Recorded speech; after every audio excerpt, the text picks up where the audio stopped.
do you feel? You get probably the biggest job on the roster. Yeah, I feel invigorated. I feel renewed. I feel refreshed.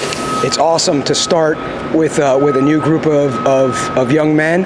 Obviously you have Matt McCoy, you have Samson Okonola, you have Ryan Rodriguez to help me, along with the other guys that are coaching on the offensive line staff, to help me establish the culture, the foundation, the principles of how we want to play football along the offensive line at the University of Miami. But I love it. It's a challenge for me, and it's like I said, it's reinvigorating, and it's a rebirth for me. So I love it. I love it. I go back to how I was when I was a high school coach, where you get a new group of kids every year, and just let's go, let's roll. So how's it going? It's going great. It's going great. It's a work in progress. It's progress. They're doing what they have to do to get better. They're learning how, when they get beat, to get back up and go back the next rep. So it's going great. It's going great. To me, people get lost. They start. You don't win or lose practice. You get better throughout the course of practice. To me, that's what practice is, and I've always held that belief. So that's why I think it's foolish when programs, when the media want practice stats. Are you kidding me? I mean, in real life, those practice, when you're in games, right, they don't blow the whistle early, right? They let you finish runs, right? So to me, it's just about progress and getting better as a program, and that's what we're doing. We're not keeping track of wins and losses during spring football. We're just trying to get better, and we got better today than we were on Saturday. I know you put a big emphasis on cross-training across the entire line. Matt McCoy told us after one of the first practices that he's primarily going over the right tackle after being left guard. Just what are the biggest challenges moving from inside to outside and from side to side? Yeah, so to get O-line-ish with you, when you're a tackle, you got time and space, right? When you're inside at guard, everything happens so quickly, so fast, right?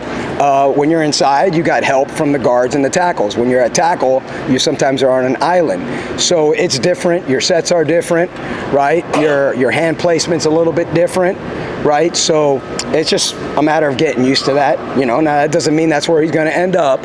So don't read into the tea leaves, right? I know people think they got that thing figured out.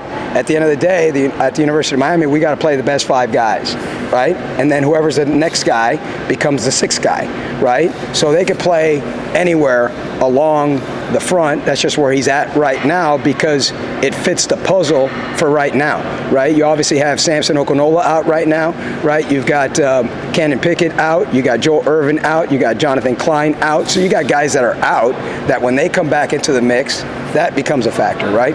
So I just get lost in how they get better no matter where they're at, right? Because they're competing with the room, right? They're not competing for, hey, I'm the second right tackle or I'm the second left tackle or right guard. I'm not doing that, right?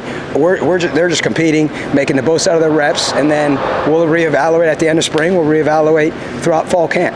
And then with McCoy specifically, where have you seen him grow from? McCoy, from a leadership standpoint. From a leadership standpoint, now it's his room. Now it's Samson's room. It's Ryan's room, right? It's their turn to pick up the flag, right? When CC left, when Coop left, when Markel left, when Brockermeyer left, the flag was on the ground for a second, right? And then the next day, those guys picked up the flag of the room. They picked up the flag of the program, and now it's their job to help carry the messaging of Coach Cristobal and our staff to the rest of the guys in that offensive line room. That goes to what I wanted to ask. When a guy's a 3 on the depth chart, obviously he wants to get to 2. When a guy's a 2, he wants to get to 1. Does it work the same way when a guy, everyone has to lead in their own way, but when there is a leadership void because guys leave, do you find that kids are that eager to assume that mantle as well as they want to move up the chart? Yeah, well, one of the things, Tim, that we have to do as coaches is you also got to put them in that position, right? You got to help them know, hey, it's your time, it's your turn, right? And that kind of started to happen throughout the course of the year, towards the end of the year, like Ryan Rodriguez, he's got to lead because he's got his hand on the ball, right? He's got his hand on the ball. So he starts it all, right? He's the one who calls the front. He's the one who sets the initial line of scrimmage calls, right? So there's a natural leadership to whoever has his hand on the football, right? So that's That's a given, whoever the center is. When Reese Woodrow is going with the 2s at center, he just got here, right? He should still be in high school, right, running around, going to recess and stuff like that. When he's got his hand on the ball, he's the leader. He's the leader, right? He's got to set the front. He's got to make the calls, all that stuff. So there's a lot of naturalness to that when we're in the room, because a lot of the stuff happens in the dark, right? I always tell them what happens in the dark comes to shine in the light, right? The leadership, I see it in the room every day, right? When I'll put Matt, so on purpose, I'll make Matt McCoy answer specific questions and things like that, that allows him to show the guys in the room that he's got a mastery of what we're doing on the O-line, what we're doing on the offense, right? I do the same thing with Ryan. I do the same thing with Samson now, even though he's not out there right now, right? So that stuff's been going on behind the scenes. You know, it's not as big a deal as people think, right? So like last year, right, with Malachi Tony, he's a leader. Anytime the ball got in his hands and he made something happen, he was establishing himself as a leader on this team. Anytime he was brought in by the quarterback, by Carson, to block somebody, and he blocked somebody and we sprung the running back, that was a chance for him to lead, right? So leadership doesn't have age. Leadership, it just happens through when your opportunity comes, what do you do with it? On the field, off the field, in the community. So we're going to be just fine there, right? This might be a weird follow then. Yes. Can you have too many? No. You have too many leaders? There's not a lot of leaders. I'm just going to tell you naturally, there's not a lot of leaders. Our program, you got to have 20 leaders. You don't have 20 leaders. The Miami Dolphins don't have 20 leaders, right? The New York Yankees don't have 20 leaders. That's you need to have better followers than you do leaders, right? So you got to have great leader. You have to have leadership, but then you have to have great followers, right? So to me, honestly, you need to make sure you have more followers than you have leaders, right? And so I think Mensa has to lead, right? Because when you're the quarterback, you got to lead, right? So there's a natural leadership to that position. There's a natural leadership to Ryan Rodriguez. You're going to tell me Mark Fletcher's not a leader? You're going to tell me Malachi's not a leader? You're going to tell me Matt McCoy's not a leader? I just named 5 right there. Let's roll. Come on, that's it. Kiss the baby, it's over. Let's roll. What else do you want, right? So to me, we're just fine. Yeah, guys graduate, but we've been grooming these other guys, right, through the classroom, through the field repetition. With Jackson Two more questions for Coach Mirabal. With Jackson, obviously he comes in, he should still be in high school, one of those guys. Yeah. What does he come in already kind of proficient at, and what are some of the things he needs to work on? Everything. He needs to work on everything. And I'm not trying to be, well, that's like a cliche answer. He's got to work on everything, right? Because the guys that he's going against in practice, right, those guys are better than any players he played ever in his high school career, right? So it's implementing your technique, your fundamentals, your footwork, your hat placement against tremendous speed and power, right? So he's catching up to that. And he's doing really well, right? So it's like today, my man caught a cramp. Our left guard, SJ, Alafai-Tule, caught a cramp. Hey, JJ Sparks, go in. We're not going to call a timeout.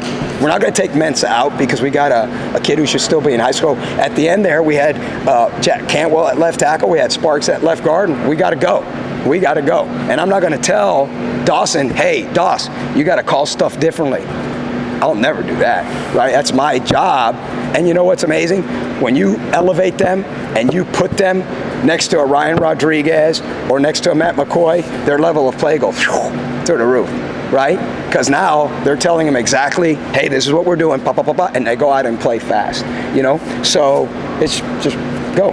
Just go. The last few years, you went into the portal for a center. This year you didn't.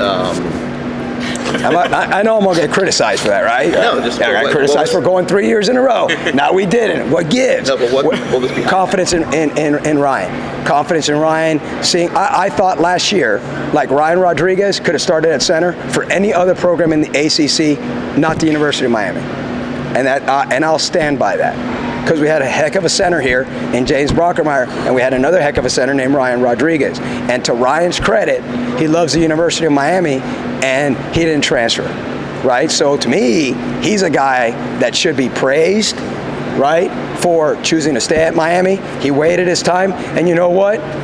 He kind of did it the old path, right? That's what used to happen at Miami all the time. When guys would play when they were juniors and seniors, and they weren't playing as freshmen and sophomores. And there's nothing wrong with that, right? Everybody makes their turn at a certain time, and this is Ryan's turn, and he's got to keep competing, right? But he's doing a heck of a job from a leadership standpoint, and so we just felt confident that was the path that we wanted to take. It's a decision that Coach Cristobal made as the head football coach, and then he asked me, and I said, Coach, I agree with you 100%. I think Ryan is a guy that we could trust with the ball in his hand. We could trust him to lead that room, and we can roll from there.